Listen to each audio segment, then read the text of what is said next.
All right, I think I'll go ahead and introduce us because if anybody's coming late, they won't miss that too much, and we'll maximize our time with our panel today.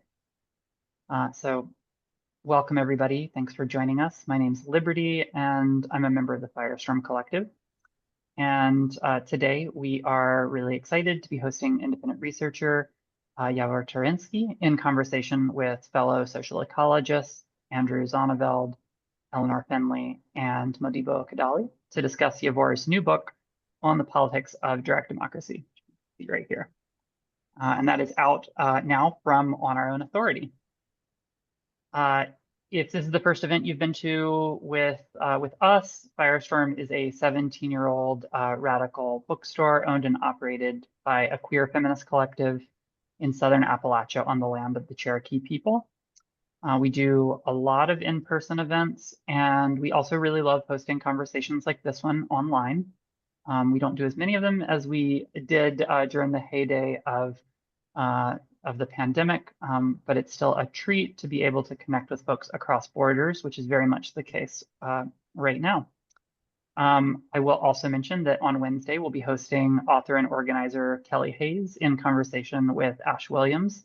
That's going to be a fantastic conversation, and I'll put a link in the chat if you're interested in joining us for that one. So today we are gathering using Zoom's webinar platform. There's some things about it that are annoying and some other things that are nice, but one thing I want to bring to your attention is the Q&A tool. We are hoping to hear from the audience today. There's an open chat, which you're welcome to use, but if you have a question for the panel, a question for Yavor, please type that out. It's great to keep it organized and have it in that Q&A, which you can probably find at the bottom of your screen. And you can write those questions out as we go, and we'll circle back to them towards the end of the event when we have a little bit of time set aside. All right, so I think we're going to get started now, and I'm just going to share some short bios for the folks who are joining us, starting, of course, with Yavor, who is an independent researcher, activist, and author. He participates in social movements around the Balkans, as well as in transnational organizations dedicated to the production of grassroots knowledge. Yavor is a member of the administrative board of the Transnational Institute of Social Ecology, of the editorial board of the Greek digital journal and publication Autonomy, as well as bibliographer at Agora International. Among his books are Concepts for Democratic and Ecological Society and Reclaiming Cities, Revolutionary Dimensions of Political Participation. Yavor, it's great to have you back. I think the last time we had you for an event was in 2022. Great for having me. Thank you. We've also got Andrew Zonneveld, who's an independent scholar, writer, and musician from Atlanta, Georgia. Andrew is an author of All Will Be Equalized, Georgia's Freedom Seekers of the Swamps, Backwoods, and Sea Islands, 1526 to 1890, and the editor of The Commune, Paris, 1871, and To Remain Silent is Impossible, Emma Goldman, and Alexander Berkman in Russia. Andrew, thanks so much for being here and for helping to make this space possible today. Thank you. I'm very excited. Awesome. We've also got Modibo Kadalie, who has spent nearly 6 decades as an activist, organizer, teacher, and scholar in the civil rights, Black Power, and Pan-African movements. In Modibo's Pan-African social ecology, speeches, conversations, and essays, he reflects on the sit-ins, boycotts, strikes, urban rebellions, and anti-colonial movements that have animated the late 20th and early 21st centuries. Modibo demonstrates how the forms of direct democracy that have evolved through these freedom struggles present the promise of a future defined by social liberation as well as ecological healing. It's always a huge pleasure to get to host you, Modibo. Always, darling, always.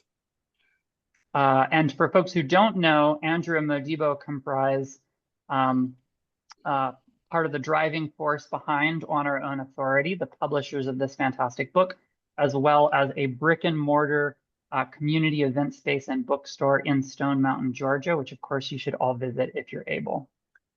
And then last but not least, I want to welcome Eleanor Finley, who is an activist scholar and cultural anthropologist who studies themes of social ecology, radical municipalism, and direct democracy. She's completed her PhD now in the Department of Anthropology at the University of Massachusetts Amherst. Congratulations. And is also an affiliate researcher with Next Systems Studies at George Mason University. Eleanor is the author of the book Practicing Social Ecology from Bookchin to Rojava and Beyond. Thank you so much for being here with us, Eleanor. Great. And without further ado, I'm going to pass it off to Andrew, who's going to say a little bit about the book from the perspective of the publisher before we open the conversation up. Thanks, Liberty. It's so wonderful to be with you again. I want to start just by thanking Firestorm for the many years of support that you have always given to On Our Own Authority Publishing and Community Books and any other wild idea or scheme that we've come up with. So I really appreciate the constant support. And I know Modibo feels the same way, and so does everybody who's ever been involved in any of these projects. So we thank you for that, and I'm really excited to share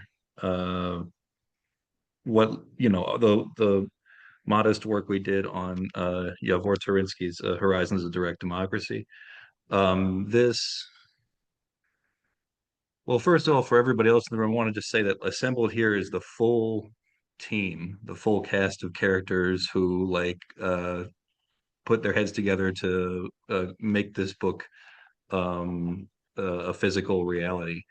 Yavor, of course, is our distinguished author and did the lion's share of the labor on this. But we also have Eleanor Finley, who wrote the foreword, which was both generous and insightful, and Modibo Kadalie, who is a part of On Our Own Authority Publishing and conducted an interview with Yavor during the course of the preparation to publish this book, which we transcribed and put into the back of the book because the conversation was very generative and I think really interesting, and got a little bit up underneath some of the issues that Yavor presents in the book. So I'm not going to spoil it for you, but I really appreciated Yavor being open to us doing that, and appreciated Modibo for guiding that conversation in the way that he did. So I wanted to thank all three of y'all for making this happen, and thank Yavor for bringing this book to us. It was really delightful. We've been following your career from afar before we ever met, so it was very exciting to get to work with you. Would also just say that, for folks who are interested in picking up this book after this conversation, you can get it in person from Firestorm Books or online from Firestorm Books. You can get it from www.oooabooks.org. That's our website. UA Books stands for On Our Own Authority, OOOAbooks.org.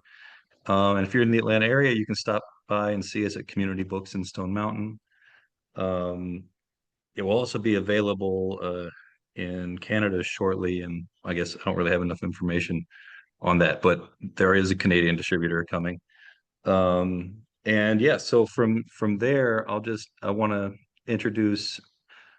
Liberty already did the lion's share of the introductions, but I'll pass it to Eleanor to share some prepared remarks, and then we can. Oh, actually, I think I'd said I'd pass it to Modibo first, didn't I? I guess it doesn't matter. Who wants to go first? No, it doesn't matter. Go ahead. I'm happy to jump in, and I'll be brief because I really want to hear from Yavor and also get into conversation. So first, was thinking of introducing Yavor. I remember we had played with some different formats, and I remember just doing more research about his biography and seeing that he's authored 8 books, while also being an independent scholar and a working person.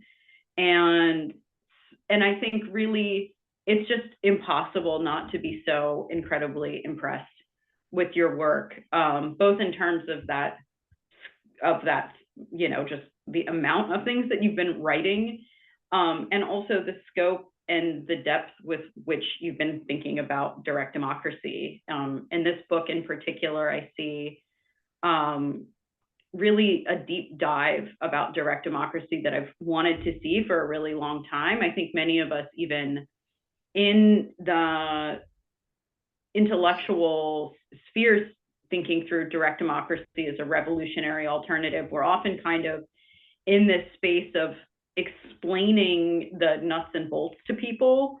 And, you know, we're not often able to go into a really deeper conversation about the details and how direct democracy relates to movements today, how it looks different in many different parts of the world, what direct democracy has to do with time and place. And so the book also, I just sort of want to briefly give that celebration of this work, because I think it is really unique and important in that regard. And I think something else that is special about this conversation, and part of why I'm really excited to be here, is how I see the 4 of us and us connected to our many other organizations and movements are really a part of a growing non-dogmatic conversation about direct democracy. And everything I was just saying about the book is there too, right? Like the book asks difficult questions about direct democracy. And I think all of us here are thinking about that. And we've had this proposal of direct democracy as a revolutionary alternative, really starting in the last starting to gain momentum in the last couple of decades, like since the 1970s. And, you know, Modibo's work talks about this a lot, like the kind of romance that emerged around third world liberation movements. And I think in many ways that was, I don't want to say a last hurrah for authoritarian socialism, but it's sort of after that, really the mystique of a highly disciplined revolutionary vanguard that's going to do everything for us is kind of evaporated. And we're left with like, all right, well, what do we do? And direct democracy has come up as that alternative, but then it's like, well, how does direct democracy really work, you know, and what are the issues that are presented from it, and what is it, you know, what has it been able to accomplish? And then also, where do we see direct democracy in the world today and throughout history that's being erased? And all of us, I think, are a part of this growing conversation that's, again, non-dogmatic, that's ecological, and really thinking through in some ways thinking through the Western tradition, but in other ways really trying to transcend what that Western tradition means. So I'll say I first started to learn about Yavor's work through the Transnational Institute for Social Ecology and my own work on social ecology, which direct democracy is a big part of social ecology. And then there are other elements of social ecology as well that look at nature and natural evolution, as well as technology and urbanism. But sort of through that connection of social ecology, and Bookchin's work is how I heard about Yavor. And what really captured me about his work was thinking about the ideas and legacy of a thinker named Cornelius Castoriadis, who is Greek. I believe he's Athenian, but he's written about the Athenian tradition, and really trying to recover this notion of autonomy and direct democracy as a real alternative for today. And Castoriadis's work has not crossed the border to the or it's not a border, an ocean, to North America. And so again, that's just another piece that's really important. And I think it speaks to the importance of internationalism in our movements. And that's something else that I, think is important about this book. And its publication through On Our Own Authority. The left, certainly in the United States, has become, or what is, we call the United States, has become very inwardly focused. And internationalism is crucial as a principle of solidarity, but also in our analysis. And so the work of folks like Cornelius Castoriadis, and folks like CLR James, looking at Modibo's work, and this kind of, again, this like emerging conversation about direct democracy that's non-dogmatic, and that's really thinking about democracy as a living tradition, and something that we're always inventing, and something that's necessarily engaged in revolutionary. Like, we're not just academics speculating on, an interesting topic. This is really trying to think through how we can get out of the climate crisis and how we can really have a revolution towards a just and democratic society.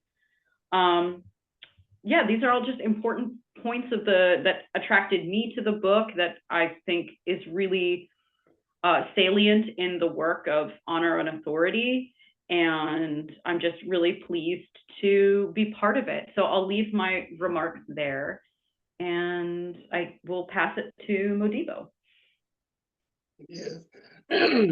It's great to be here and be able to engage with people who got something to say. I was a young activist searching, around like many young activists today. And but I wanted to know certain things, and this kind of discourse helps us all. So I'm very glad that you chose our press to publish this book. And I also want to congratulate Andrew as an editor of the book. He was presented with some challenges that normal editors are not a part of. I mean, English is your second language, or your third language, or your fourth language. And so he had to decipher and try to get the best he can from it. So he did pretty good, I think. I think he did pretty good. Okay. And I was able to have a conversation with you over the phone. And I was impressed with the depth of the direct democracy principle and an understanding of it and how it applies today. And I was also impressed with the fact that you was looking under every stone to see direct democracy, and it's everywhere. But it's only there if you're looking for it. If you're not looking for it, you're not going to see it. But if you're really looking for it, it's there. It's all over the place. And so I want to congratulate you, Yavor, on just taking the task by the horns and going and figuring it out. You know what I mean? We have some gaps here and there, and in traditional societies, we have to look closely at those, especially in Africa and Asia. But in Latin America, we're digging a little deeper than we were. So I'm not going to say too much more. So I'm going to turn it over to Yavor. Little alliteration, you understand. Thank you very much. Thank you all very much for this nice event now, but also for all the work that you all did to make this book really happen. And I must say that it is an honor that I had to collaborate with all of you. I have been reading Eleanor's texts on municipalism for quite some time, and I was really following what she was writing, and it was influential for me as well, for my understanding of municipal struggles and the role of the city. And in general, more broadly, this social ecology tradition. There are many people of it. Eleanor is one of them that have been an inspiration and an inspiration to help me continue writing. And then I was really excited to find out about On Our Own Authority publishing from a common friend of ours, Matthew Quest, who introduced me to your work. And I discovered texts that you have been books that you have published on Joseph Edwards of the Palestinian Solidarity Movement, and other examples of the Pan-African movement that had to do with the practices of self-management. It was really inspiring exactly to see that this is not a tradition that is the direct democratic tradition is not a tradition that is limited to one continent or to a specific part of the world, but it's much deeper. And me as a kid growing up in the post-Soviet, in a post-Soviet country in the Eastern Europe, where there was a rampant anti-communism and also a very heavy cynicism, because the capitalist transformation was really not making people live better. I was in need to discover something that can give me hope.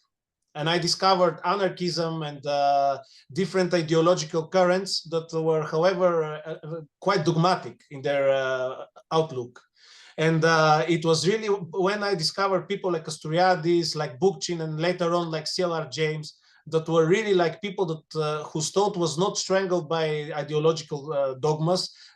They were trying really to think about change, and that's why they were also not shy from criticizing the currents who they once belonged to. They criticized the truths of their time, the revolutionary truths, and they dared to imagine something radically different.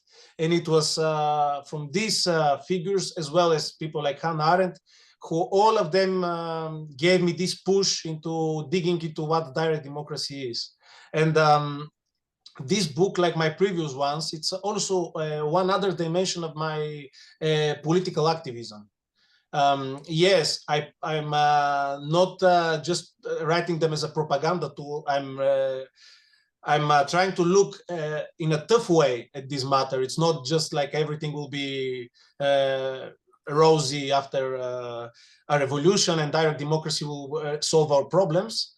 I'm really interested in to see what this can offer. What is the promise of direct democracy? What we can learn from such experiences that have taken place somewhere from common people, because as I have underlined in different chapters of the book, there are many cases where there were common ordinary people, parts of different diverse communities around the world, that they have at times took matter in their own hands, and they have managed public affairs on their own without relying on a given dogma.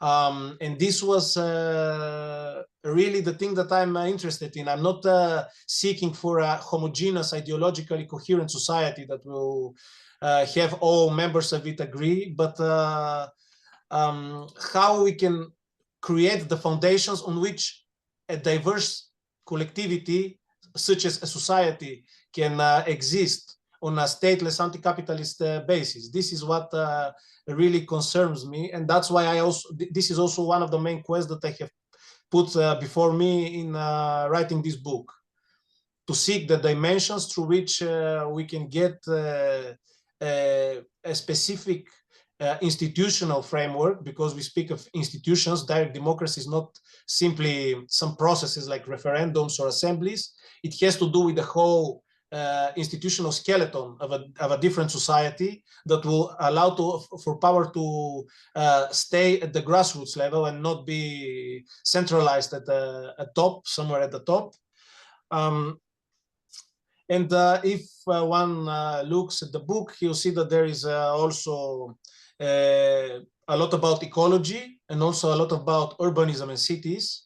And this is not by chance. I consider that ecology is tightly connected to democracy, because both of them have to do with the relationship that we have with our surrounding, be it natural or social surrounding.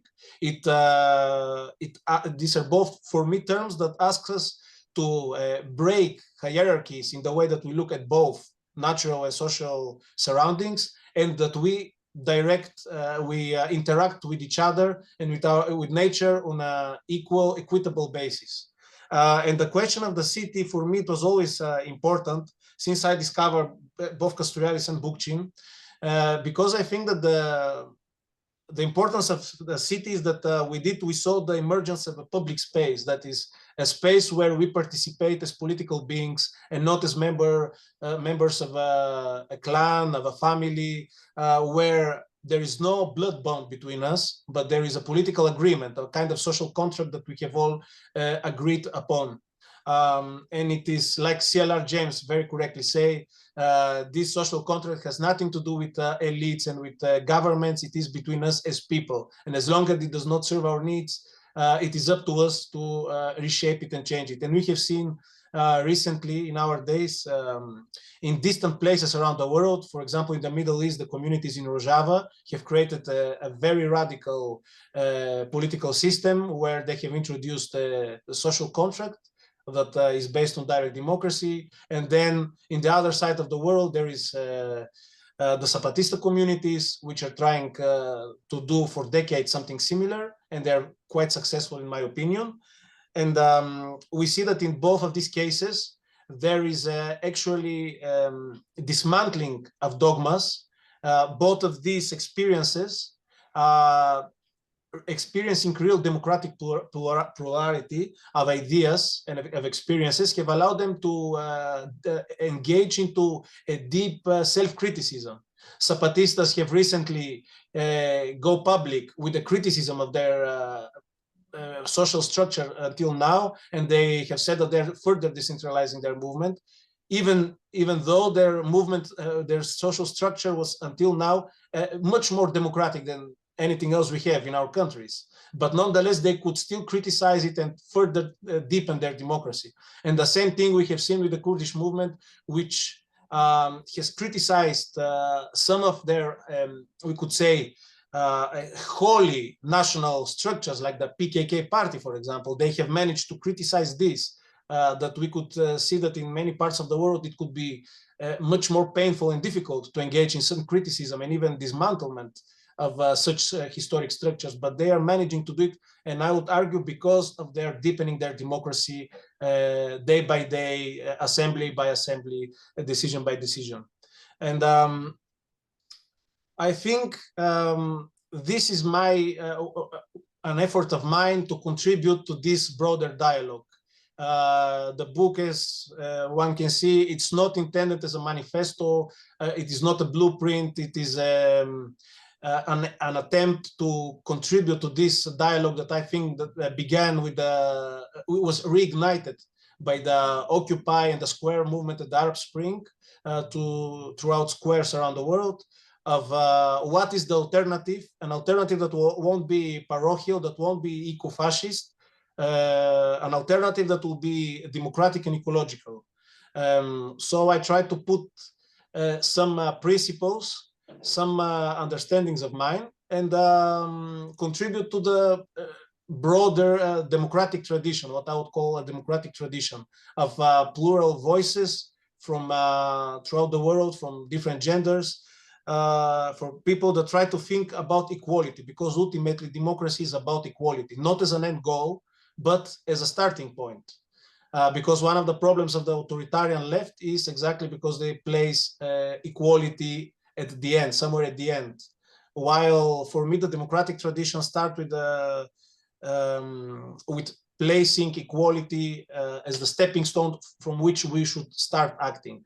And this is not something that is easy to be done. It needs practice. but this is the thing. Knowledge and practice come together, especially when it comes to politics. Expertise and expert knowledge is important, but when it comes to organizing our life in common as a society, what is important is it is the experiences that are subjective to each and one of us. And that's why I would argue that democracy has this intimate aspect. And I was influenced by a title of Modibo's book about direct democracy. So I think that there is one of the obstacles that we have, and that I also try to counter in the book, is that democracy is difficult because in its direct form, it's difficult because it people can never be really experts. We need lawyers, we need political scientists, etc. And I would argue that expertise is important, but as additional contribution upon which we can then reflect and decide collectively, because ultimately there is no right or wrong. It is we collectively to set up values, significations, and rules and norms on which we want to live. There is no right or wrong. It is our judgment. We can decide that racism, xenophobia, exploitation are wrong, but this is our decision. It must be our decision as human beings. It could never be an expert saying that this is the truth, because the only legitimacy that democracy has, direct democracy, is that we all take part in the decisions that concern us. This is his justification, the one and only justification. It is that it gives us the equal opportunity. And I thank you, all of you, for contributing to this dialogue. And I'm looking forward also for the works that all of you are preparing. All the books that have been so far mentioned were excellent. And congratulations to Eleanor, to Modibo, and to Andrew for their books.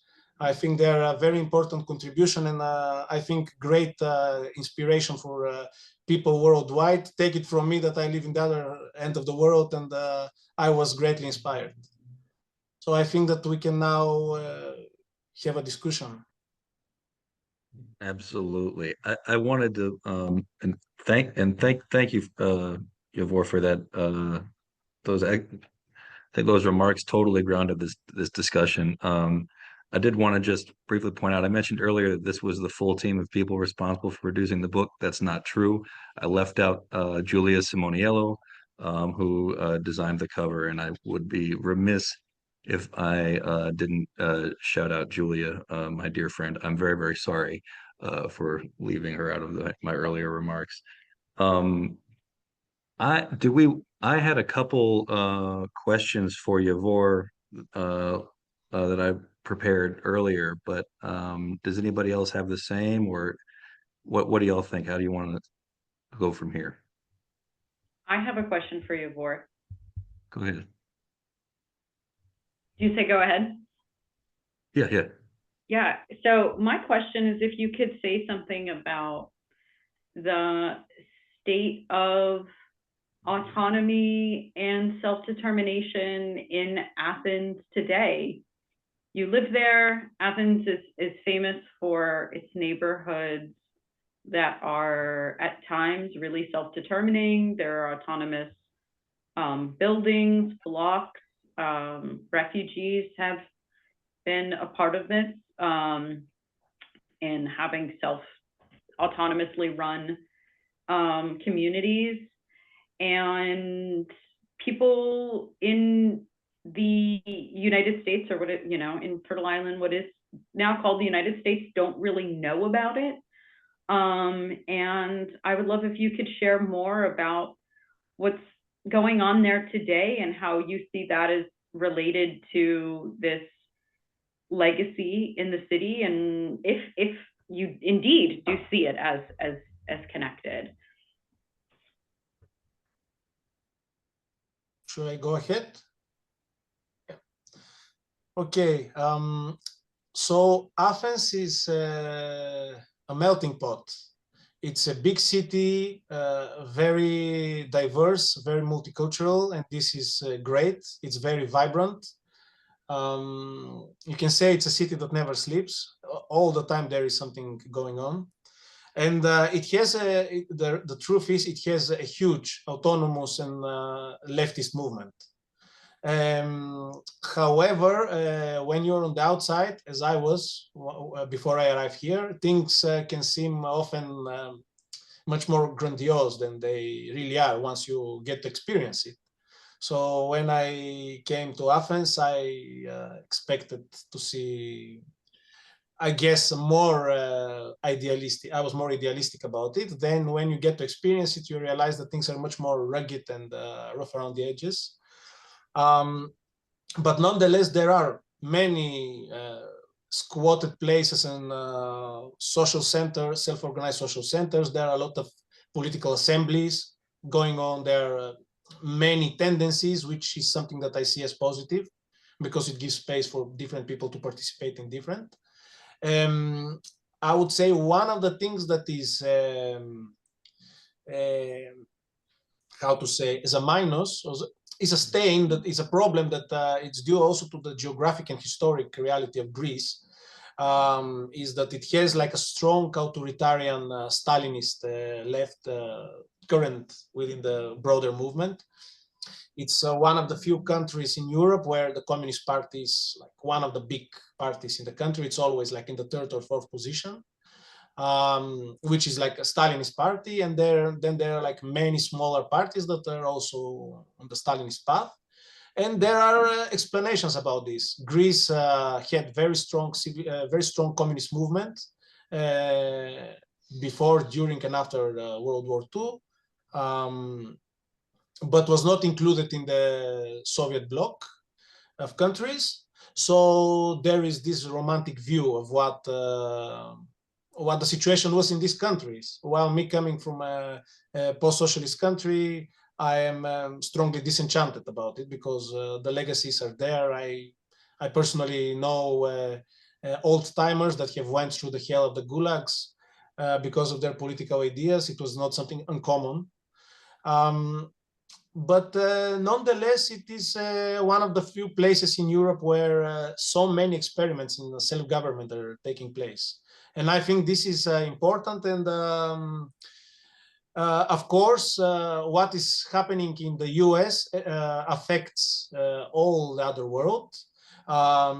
Either the US through its hard tools or through its more velvet tools. So even by setting an example with the Trump administration putting the army in different cities to intimidate local population and resistance to its policies, he has given a kind of a green light to governments around the world. So in Greece, for example, there was a recent measure by the government which claims to be center-right and liberal, nonetheless to give the control of a significant spot above the Syntagma Square, which is like exactly in front of the parliament, to the army, because there is a monument of the unknown soldier, with the excuse that this should belong to the army and the army should control it.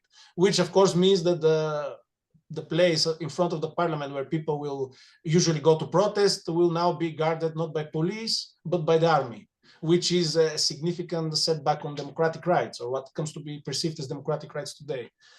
So you understand that what's going on at the heart of the empire of the US in Washington sets a precedent and an example for different leaders around the world to claim that if it's happening in the US, the birthplace of modern democracy, why not we to do it as well? It's democratic.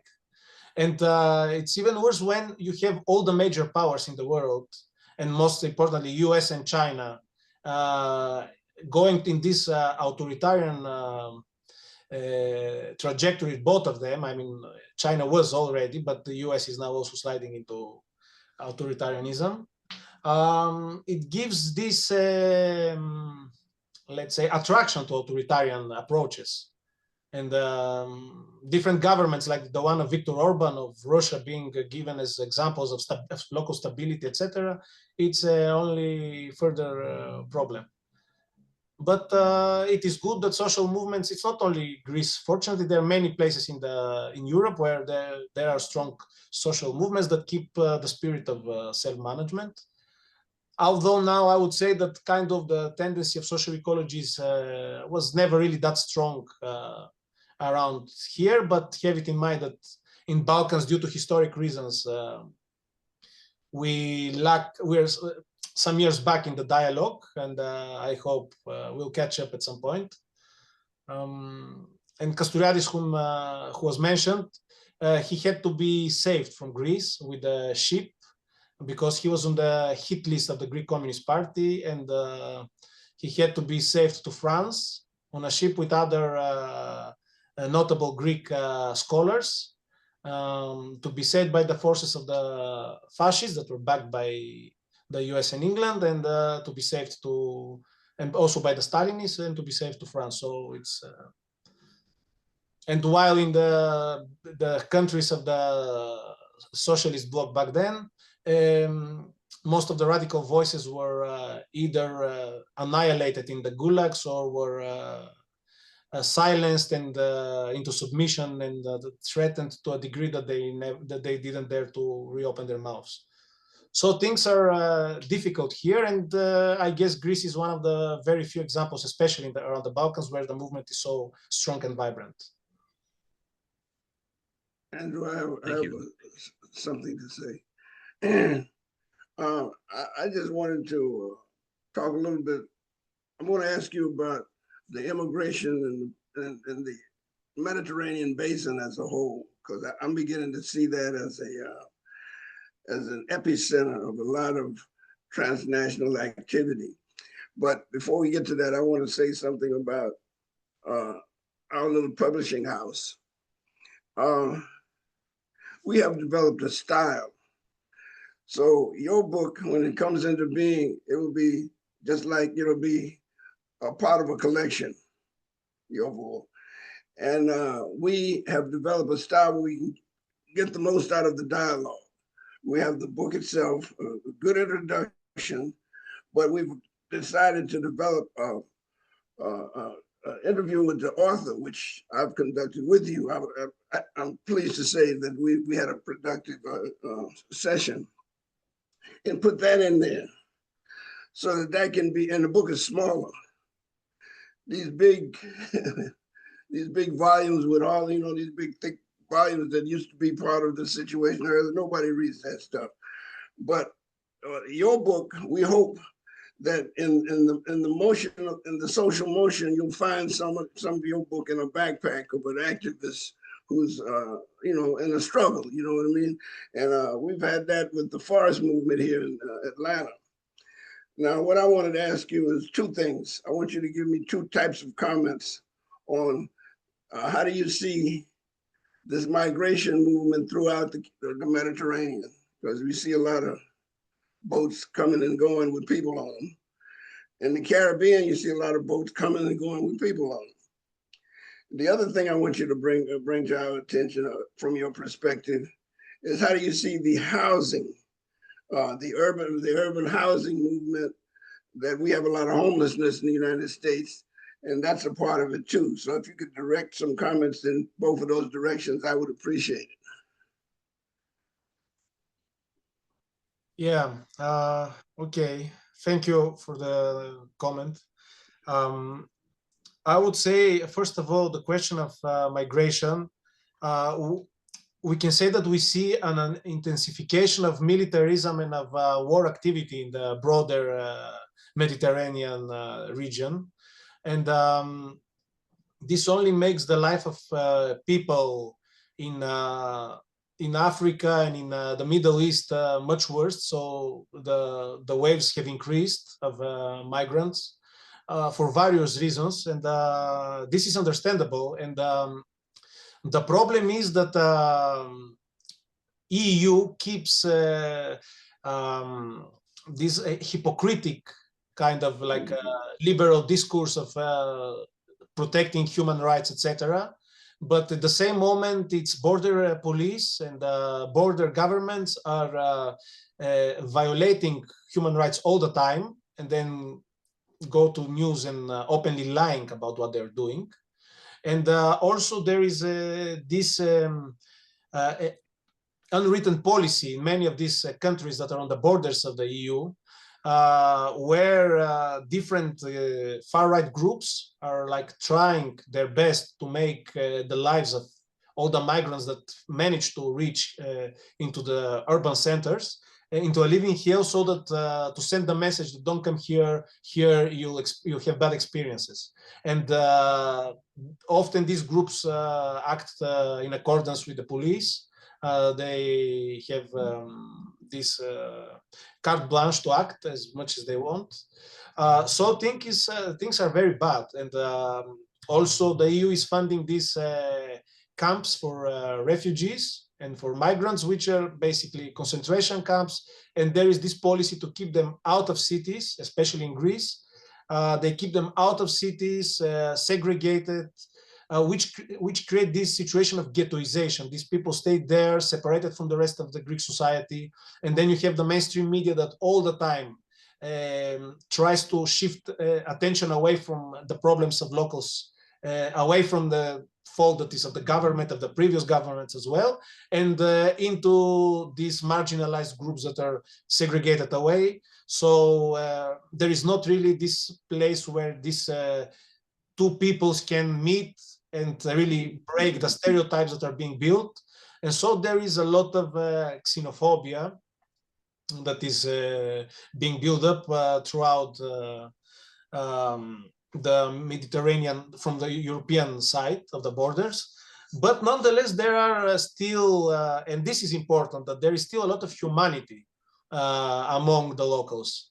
There are many cases of locals in small islands in Greece that they have given a helping hand for refugees. Here as well, there were several squads organized together between migrants and local activists. And when they made these calls, like bring food and blankets and stuff like that for the inhabitants of the squads, many people from all walks of life, of all age groups, rushed to donate. And this was amidst a severe crisis. I mean, Greece since 2008 was experiencing a huge economic crisis. And nonetheless, there were people that were giving things for these migrants. And one of the reasons is because Greece itself had this history of migrants. There are many Greeks who came from the Asia Minor war. So people have this, many people sustain this feeling of compassion for refugees and for migrants. And this is a positive thing. A positive thing that despite all the efforts of the ruling class, nonetheless, people can remain humane to each other. But nonetheless, there is also the fascist element that is creeping and being strengthened also by the electoral successes of in the US, in other parts of the world. And then as regarding the issue of housing. Yeah, you deal with it in your book somewhat. You talked about the two types of housing and how people are, two types of squatting, you call it. Yeah, housing is a big issue of how it's also indicative of how a city is being managed. One of the problems that is also indicative of what democracy is about politics, the political decision-making, gaining the upper hand, while capitalism, as well as in a way authoritarian communism, is putting the economy above the political. And this is indicative also in of cities in general, that allow to capital and to capitalist relations to determine what happens with our cities. So a neoliberal version of tourism is spreading, over touristification, that is very profitable. Giant companies from different parts of the world buy huge properties and turn them into Airbnbs. In the local areas that are near sea or mountainous ranges, they become touristic paradises. It's because capital dictates this to the owners. And the political system today has made it very clear that the way economy functions, it's top priority, and local communities are completely excluded. And what I argue also in my book, and I give some examples, is when communities decide to act, to enact certain rules to the ways they live, but also to interact with the way their cities are being planned and built. And this is where we speak of dweller self-management. It's a dweller-managed architectural spaces. It was indicative here also in Greece. There was such case with a squad that still exists. It's the Notara 26 squad that was it was an old building that belonged to the state bureaucracy that was really not being used until that moment for nothing. While there was many migrants and refugees sleeping on squares and in the street corners and being harassed by police and by fascists. And this was in Brazil, though, you're talking about now, right? Oh, this is something that I speak in Athens, but there are such cases in Brazil as well. Yeah. Okay, all right. And it was some activists that they got in touch with some migrants and they occupied this building and they turned it around from a useless building for housing bureaucracy papers into a squad for people that really needed a place to stay and to feel safe and to create a community. So this is, I examine also the case that you say of in the Sao Paulo, if I'm not mistaken, in Brazil, where there are hundreds of places like that were initiated by locals and migrants due to the housing bubble being burst and a housing crisis appear. So it is these locals that, along with other people who may need a shelter, that they repurpose buildings, places, and they turn them into something different, in accordance to the needs of the people, and not according to the needs of the local bureaucracy or for capital.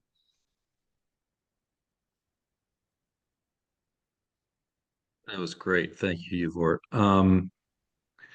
If I could quickly, since we're talking about the Mediterranean, it occurs to me, Eleanor, the last time I saw you was in Malta. And now that you're living in the States, we live in the same country, and I haven't seen you here, which is hilarious. But I don't know if you remember, I was just thinking about this one day we were out walking with my family, and with one of those like European heat wave summer, just awful, like sun beating down on us. And we came upon an old this sounds like a parable, but this actually happened. We came upon an old angry. She's angry. Well, yeah, exactly. So we came upon this old man. Yeah. Who greeted us in Italian and Maltese and English, offered us some almonds, and he looked out at the sea and he said, I think that the sun, I think there's something wrong with her. And he said, it's never been this hot. I think there's something wrong with the sun. And it was this moment that kind of like stuck in my head, where it's like, ecologically speaking, I think like everybody, granted they might have different ways of interpreting it, but like it's impossible for any thinking person to ignore honestly the ecological crisis that we find ourselves in. So with that in mind, Yavor or Eleanor, since you also spent so much time in the area, you want to share any reflections on current ecological movements or campaigns in the Mediterranean or the Balkans or Eastern Europe, and what directly democratic elements are present in those movements, if any? I was curious to hear you talk on that.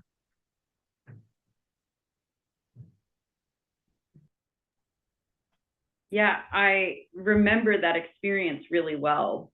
Yeah, he looked out and he said, right, the sun, she's angry, right? There's something wrong with her. And yeah, and he was just this fisherman, and that was how he understood, right, what we're going through.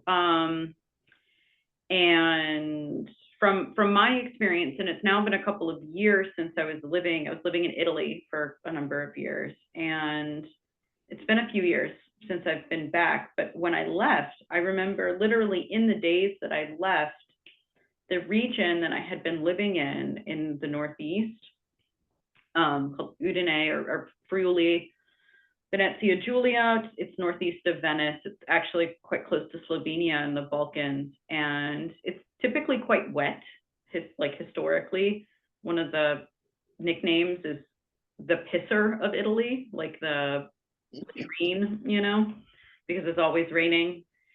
And in the days that I was leaving, there were wildfires that were sweeping through the region for the very first time. And it was unthinkable to people that it would be on fire.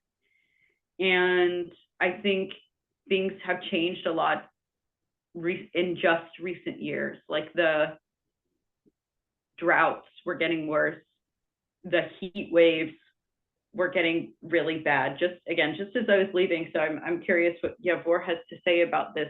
Every year that I talk to friends there, they go, like, it is so hot outside, you can't go outside. The two important pieces of context that I'll offer before passing it to Yavor is that one is there's not a lot of air conditioning in the Mediterranean and Southern Europe, and really air conditioning is this very, it's this very imperial North American, and I'm sure also in Australia they have it as well, but it's this very Anglo imperial notion that you can really just change the atmosphere to be comfortable. And it's just in these recent years that suddenly the not having air conditioning and that being truly disruptive for weeks or months at a time, that's a huge transformation that's happening now, and people are dying. And then the other relevant piece of information that I think it's important to know about climate change, and particularly in the context of Europe, is that because of the structure of the jet streams, climate change is happening in Europe later than it is in other parts of the world. It's happening later in North America than it is in places like Southeast Asia, or the North, the poles. But Europe is really kind of like the last continent that's facing these really big changes. And I think that has impacted people's ecological understanding, even in ecology movements, that like they haven't been until recently, and I don't want to speak with too broad of a brush, but it's only in recent years until it's really felt like, oh, this is devastating, and people are going to lose their lives unless we come together. People are already losing their lives, but the extent to which we come together and are prepared to deal with the various catastrophes that are happening, be it fires or whether, here it's hurricanes and flooding, and that the community self-defense is, really is like the first, that really is what is going to determine how we survive and navigate the rest of the 21st century. I think that's starting to settle in, but it's happening a little bit later because climate change is happening a little bit later. Again, I don't want to speak with too broad of a brush stroke and say like, oh, Europeans aren't thinking about this, they don't care. That's actually the opposite, especially compared to the United States. But I'll leave that there. Yeah, I would agree that things are changing, and me being born and raised in Sofia, Bulgaria, for example, and now, although I don't live anymore there, but I visit regularly, try to do it regularly, I see that things are much different, especially during summer. Now I see more and more air conditioners being placed. It's not only because it has become cheaper for people to obtain them, but it's because it has become unsufferable in the summer. And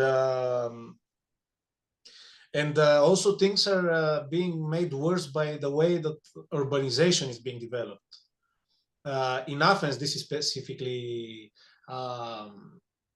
characteristic. I mean, there is very, very little green. There is a lot of cement, and the city is a huge sprawl. So in summer, the heat is becoming unbearable, especially closer we are to the city center. There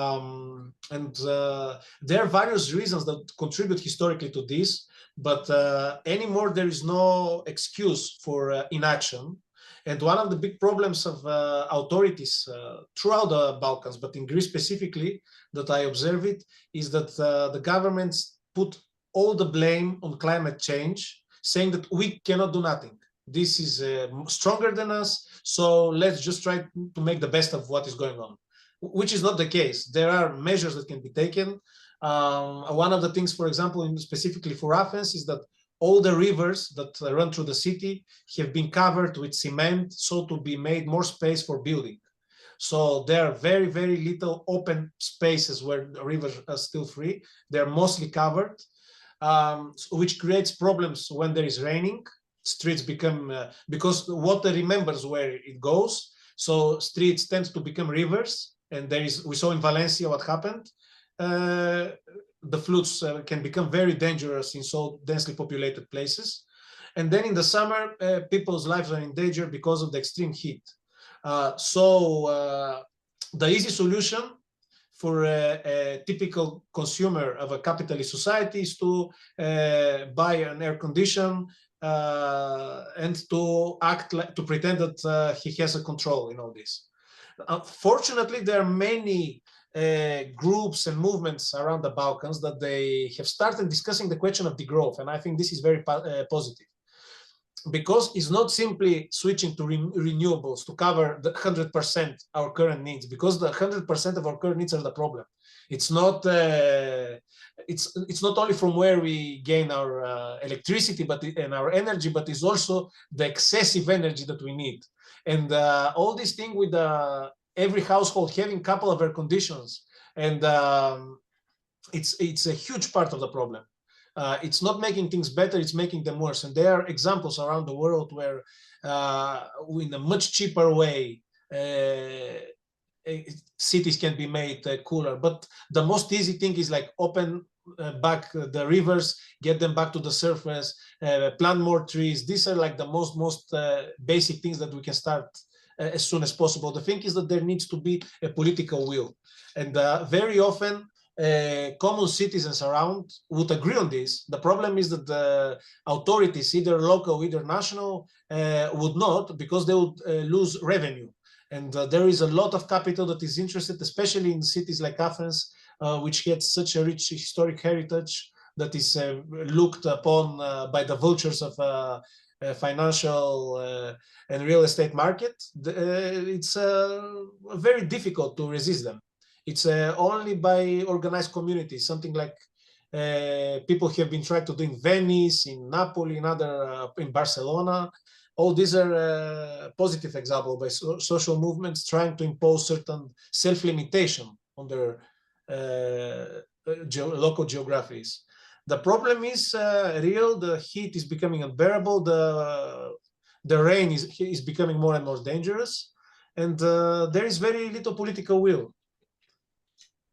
And I think the only positive thing is that there are social movements that fight against this. And of course, there are also reactionary forces in this field. For example, there are climate denialists, directly or indirectly, which come not only from the circles of the governments, but also from, let's say, the tanky left, can often go to, okay, let's dig some coal and get our economies back on foot. And support, let's say, BRICS-related international interests. And as I said, one of the big problems is that governments are like trying to clean their hands. They're not often denialist about it, but they use it as and which is also very detrimental, because this makes many people that are angry at the government, saying that, oh, it's a hoax invented by our government, the climate change, for example, to give them like a free pass card, which is not the case, and it is yet another obstacle. What you said about the paved over rivers and streams, that definitely resonates. I mean, in the village where I briefly was renting a house for a couple of years in Malta. It was the square that I was living on. It was right next to it was the concrete that was on it. There was a stream up under it that had been paved, and that some of the local villagers told me. And it's really, and of course, when it rains, the whole village is flooded now. You can't step outside your door. So yeah, that's really wild. Modibo or Eleanor, do you have any other questions? I have a bunch, so I could go all day on this. Let's hear one or two of yours. Oh, from me? Yeah. Yeah. So Yavor, you mentioned earlier, anarchism is having a influence on your work or on your general trajectory in life. Many classical anarchists, however, in the late 19th century, like Malatesta or Goldman or others like that, wrote very strongly against democracy as a political project. So I'm curious how you interpret that. Is that because the writers had kind of conceded democracy to the realm of the state, or is there something else at play? It's kind of more broadly, how do you see the relationship between direct democracy and anarchism? Well, what I have kept from anarchism, it's distrust of power, of concentrated power. I think this was the main thing that I kept. Of course, there are other insights by each one of these thinkers that you have said, and they have their great importance for the revolutionary tradition in general. But I think that they, back in their time, they have did what many people on the left or modern anarchists as well tend to do, is to take democracy as simply as a procedure. And I have heard it time and over again when I speak with people even today that, okay, democracy, but with what content?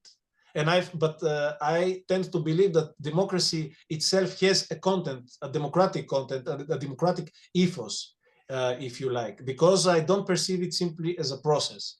And this is like many liberals, for example, contribute to this fogginess of the term when they conflate it, for example, with Switzerland and referendums. And actually let's say, from me taking a distance from classical anarchism was exactly when I began entering and engaging with the works of the likes of Bookchin and Castoriadis and even Hannah Arendt, where I start seeing that let's say there is a need of an institutional setting that will guide the individual through all this. It was not enough for me, the Proudhonian, for example, approach that we need to give production back to the workers and abolish the state, and the self-management on the factory level and the crafts floor, it will be enough to guide society. And one of the main things that I took from Bookchin and Bookchin's work was this idea that in the citizen assembly, we participate as citizens, which is a much broader identity than the one of the workers, in the sense that the citizen has to do with his relations in his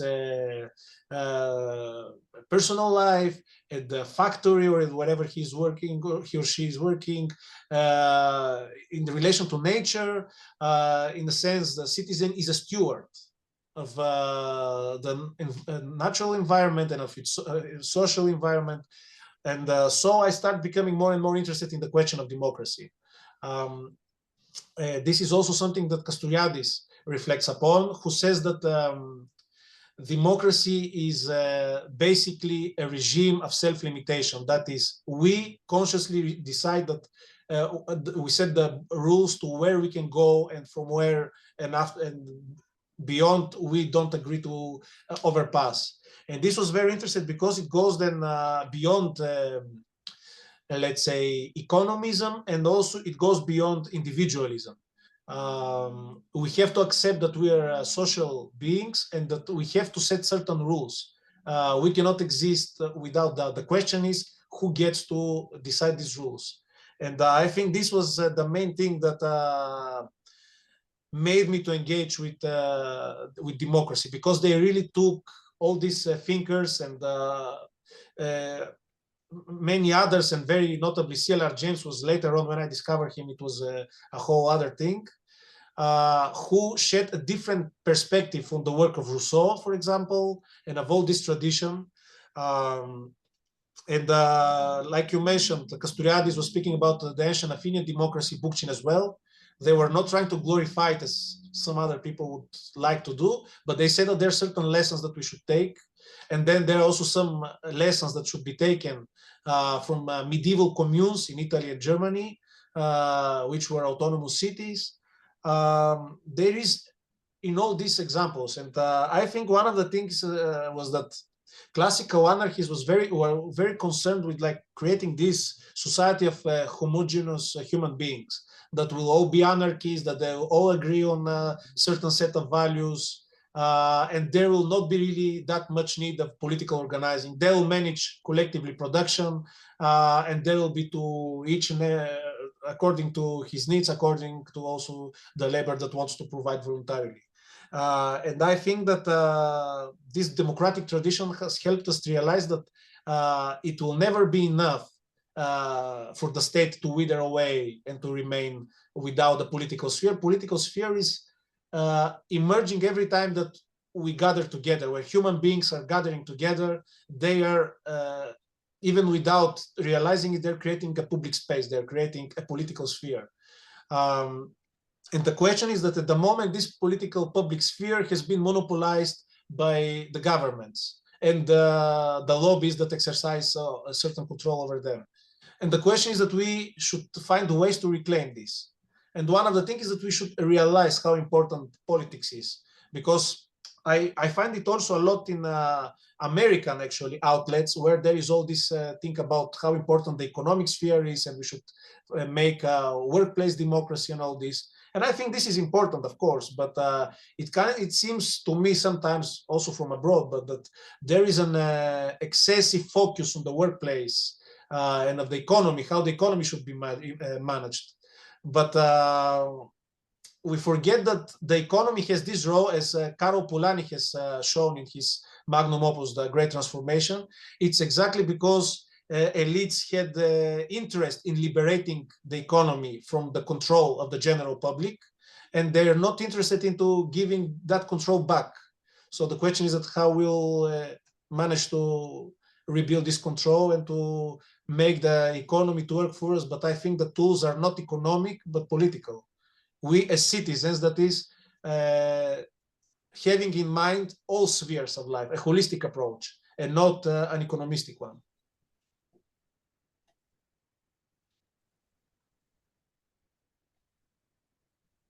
Excellent. Eleanor, Modibo, do you? I don't want to just keep monopolizing the question. Well, I'm happy to. Let me. I just want to say something. I want to talk about spontaneity and its ability to fashion in the moment institutions. Institutions can come from crises, and that's what we need to be looking for. And that's why I'm interested in what you got to say about this.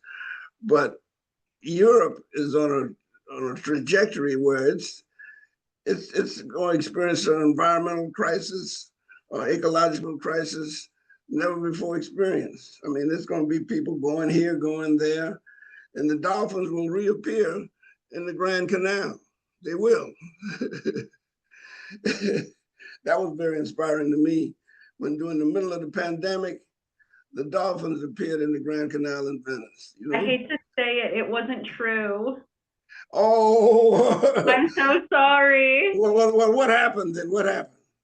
I There's thought I saw some pictures. yeah, they did have like wider range. There's like a bay that goes into like the Venice Canal Yeah, where I know they've got that water thing, that dam right. there that Right. blocks them, but I thought they'd let that down and the dolphins appeared there. It was a rumor. There were other creatures and fish, and it became a lot cleaner because like the dirt settled. But the dolphin thing, I know, I'm so sorry to break that. Well, I'm glad to know. I'm glad to know what happened. That's because that's important. But the point is that the point I'm making is that when we look at these crises as they appear, that's where you're going to get the institutions emerging.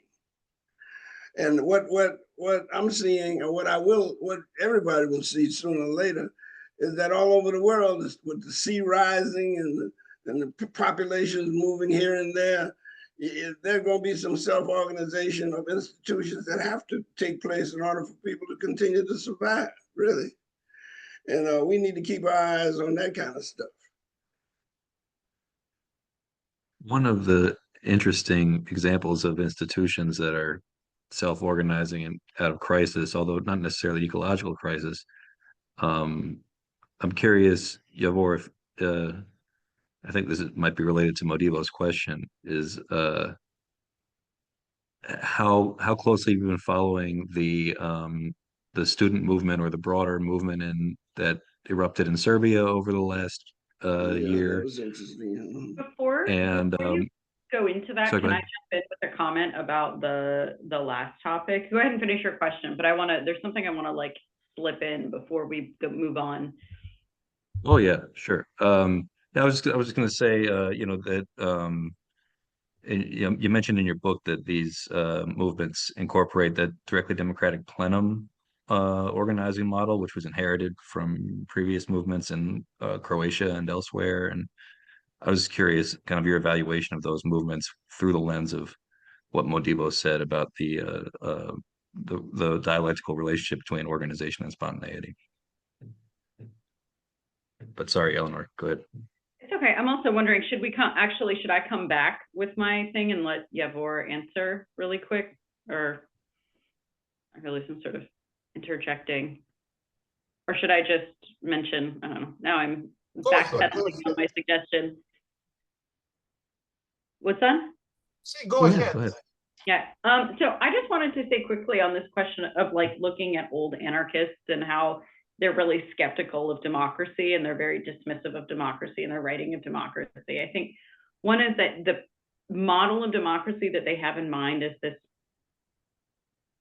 this zero-sum game of parties arguing with each other, and it's like whoever's got 51 votes gets everything that they want, whoever's got 49 votes completely loses. And I think it's really important to mention that's not what we mean by direct democracy. And then actually, it's not always self-evident what we mean by direct democracy. And we're still figuring out, like, what does it really mean to be democratic? And also, how does that look different across different contexts and times and place? You know, part of what we're trying to do is take apart this idea that there's a single democratic universal pattern. Right. So that's one piece, is I think they're working with this very kind of crude understanding of what democracy even means. And related to that, I think many of these early anarchists, their work is wonderful and really important, but at the same time, when you hear them talk about freedom or a free society, it's very abstract, or it's very fantastical. It feels, you know, it really does feel like a utopia in the sense of like this faraway kind of world that, you know, where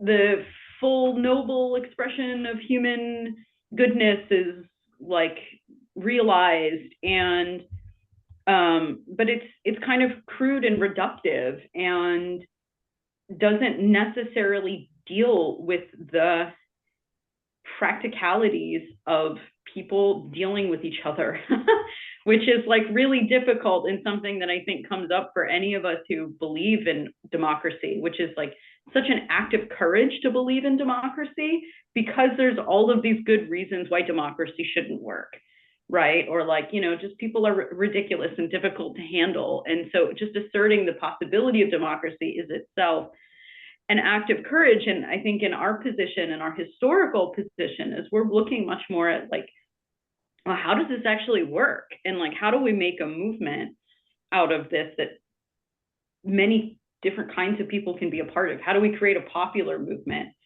So I think that's really crucial. And particularly there's this question of coercion, right? Like the anarchists of the old left were opposed to coercion of any kind.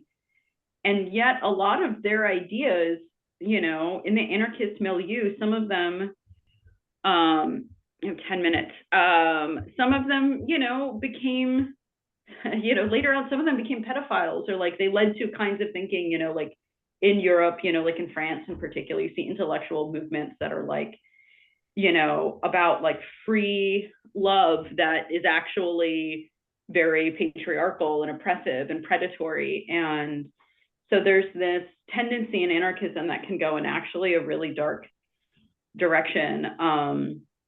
And the notion of coercion and when coercion is actually necessary or important, not just in the abstract, but like, what do we do about predators in our midst? When do we defend ourselves? You know, when is it permissible to use violence against who? And we're sort of in our position grappling with all of these very real practicalities, and not, you know, like when I think of like Emma Goldman writing about an anarchist society, like it's wonderful. I love her work. And also it feels kind of abstract. We've got 10 minutes. I don't want to take away from your other question. I just thought that that was important to mention. I'll leave it there. Yeah, I agree with your comment on this. I think often although their contribution in their time was crucial to set the foundations of a modern suspicion of power, let's say, a distrust of power, nonetheless, it had exactly this vagueness often led the door wide open for tendencies of extreme individualism. And that's why I think the contemporary thinking that derives from the Kurdish movement is very important, because they're actually trying to tackle these very tough questions. That we live in a part of the world that is plagued by war, very strong like fundamentalist far-right tendencies, torturing local communities. How we can create a condition where we empower all members of society without creating a top-down or militaristic society, but nonetheless we are able to tackle these problems that will emerge in one such condition, and then again to sustain our independence as an autonomous democratic entity surrounded by big powers that all struggle to gain control of the area. I mean, this is something that, for example, for me was very influential. And they speak of democracy, direct democracy, confederal democracy. All these things are very important. These are the building blocks of one really free society. And that's why I find it so fascinating. And I think it is building on this old anarchist tradition that tried to set certain questions, certain parameters of distrust. And now we're trying to, after the legacies of Castoriadis, Bookchin, and others, we're trying to continue building on that. But to return to the question of also spontaneity, I think it is important, and we see that often common people appear more mature than revolutionaries, who always tend to, especially on the left, who try to wait for the correct moment and all this. And people go at moments of crisis, and they are more daring, and they set up things that we can only argue in philosophical texts. For example, the example that you, Andrew, mentioned in Serbia, it's very unique, because Serbian society is in general very conservative, with a lot of problems, with a very dark history. from the last decades. But nonetheless, there is one very progressive and vibrant part of society that keeps appearing at moments of crisis and doing these wonderful things. And this thing now, what they're doing, this movement is being run by plenums, which are basically popular assemblies that were initially created by students, and now they have expanded in working class neighborhoods, etc. But as you correctly mentioned, and I write it in the book, there was previous to that, they were in Croatia and in Bosnia and Herzegovina. They were in different countries of the ex-Yugoslav space. We have seen the emergence of the plenum. And one thing is that it's exactly how we deposit knowledge to a common civilization, and then people, when they struggle, they borrow from that. So the Yugoslav experiment with self-management was mostly on paper.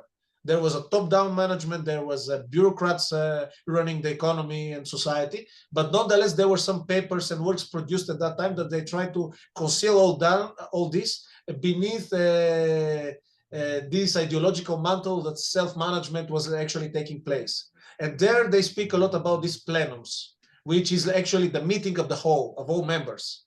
And this is a deeply democratic understanding, and the students now, and in general, the protest movements in this ex-Yugoslav space, they build upon this because they say, okay, this is the plenum, this is everyone from our neighborhood, every citizen of the city should be part of this, this is open to the whole. So they borrow on this.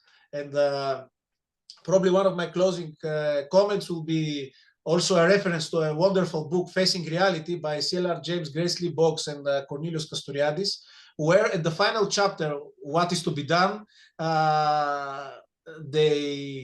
all of them being disenchanted with this idea of vanguards leading the people, and actually seeing Hungarian workers in 1956 and the movements in Africa, like self-organizing and not needing leaders to guide them. They suggest that our work should be like to create a journal, to create this type of like gathering and producing this knowledge and offering it there for anyone who wants to use it and to build upon it.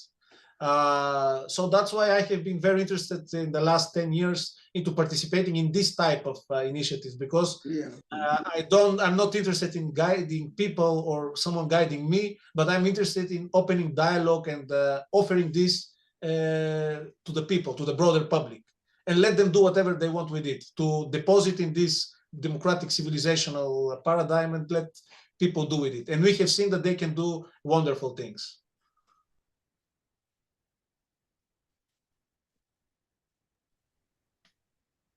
Thank you so much. As closing comments go, that was amazing. Thank you, Yavor. Sorry, Liberty, I didn't mean to interrupt. I agree entirely. And we do have a question from someone in the Q&A who would love to know how to stay in touch, to continue the dialogue, and also to follow y'all's work. Maybe we could do a quick closing round where folks could share just a little bit on that topic, starting with Yavor. Well, if someone is interested, I have a blog where there is my email, so people can email me. It's Towards Autonomy blog.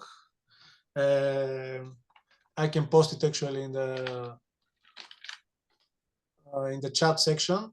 I hope everyone can see it. towardsautonomyblog.wordpress.com.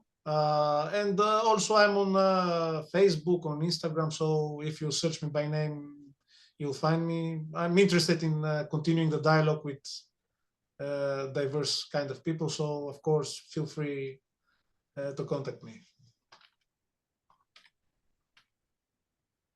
Great, and if you put that in the chat, we'll make sure that it also goes with the recording for anyone who's watching this after the fact.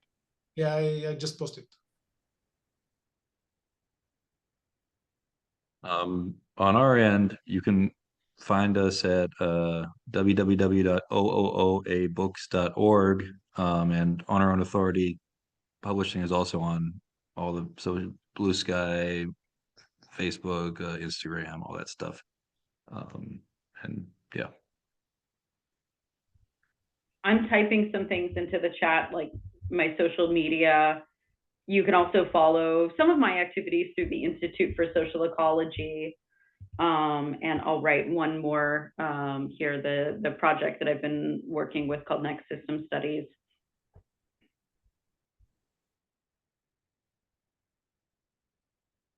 Yeah, I just want to say thank you to Yavor, and that last comment. That's why we printed the book. We printed the book so you can do that with it. Yeah, man. I'm just thank you to all of y'all for doing this and being a part of this. And we're just so excited about having been involved with this book. So thanks all around, and especially to Liberty for hosting. You know, it's just a pleasure to be among friends. Yes, It's been fantastic. Firestone does really good work, man. Y'all been in the whole thing the whole time. Well, if folks haven't already picked up the book, I highly encourage you to do so. It's not an overwhelming title to tackle, and there's so much more that we didn't get into today.